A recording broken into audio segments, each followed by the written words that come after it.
चैत्र शुक्ल प्रतिपदा, गुढीपाडवा व हिंदू नवीन वर्षाच्या समस्त सोलापूरवासियांना खूप खूप शुभेच्छा.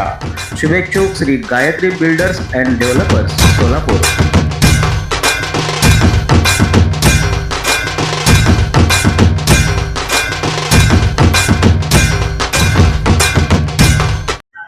गुढीपाडवा हा हिंदू धर्मियांचा अत्यंत शौर्याचा दिवसाचा सण.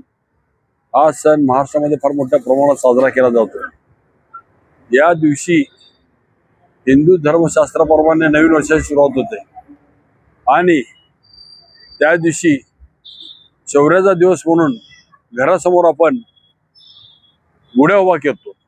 गुढ्या उभा करून नवीन वर्षाचं स्वागत करतो.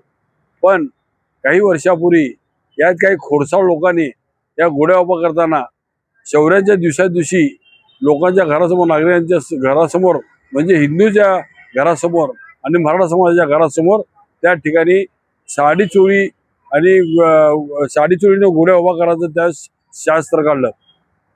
साडी चोळी हे नामर्दाचं काम आहे आणि त्यावर एक लोटा झाकला जातो. लोटा झाकणं म्हणजे शरणागती पत्करणं. युद्धाच्या काळामध्ये शरणागती परत लोटांगण पालथा घातला होतो आणि त्या पद्धतीनं असं एक शास्त्र करून ठेवलं की जेणेकरून हिंदू शास्त्राला कुठेतरी तिलांजली द्यावी आणि नवीन शास्त्र निर्माण व्हावं अशा उद्देशातून हे कारस्थान केलेलं कारस्थान आहे. मी मराठा क्रांती मोर्चाचं समन्वय करून मी सगळ्याला आवाहन करतो की गुढीपाडव्याच्या दिवशी कुणी गुढ्या उभा करताना त्या ठिकाणी साड्या चोळ्या किंवा लोटा पालताना तांब्या पालता घालू नका.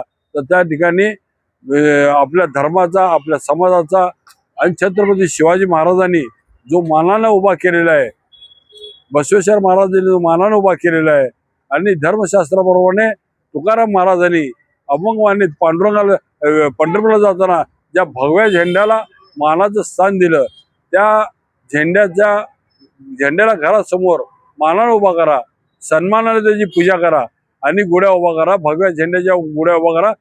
साडी चोळीच्या गुढ्या किंवा तांब्या पालथा करून कुठेही गुढ्या उभा करा. ते कुठल्याही शास्त्रात नाही आणि त्या दिवशी हा मर्दाचा दिवस आहे. तो त्या ठिकाणी साड्या चोळ्या घालून या सणाचा अपमान करू नका असं माझी विनंती आहे सगळ्या लोकांना.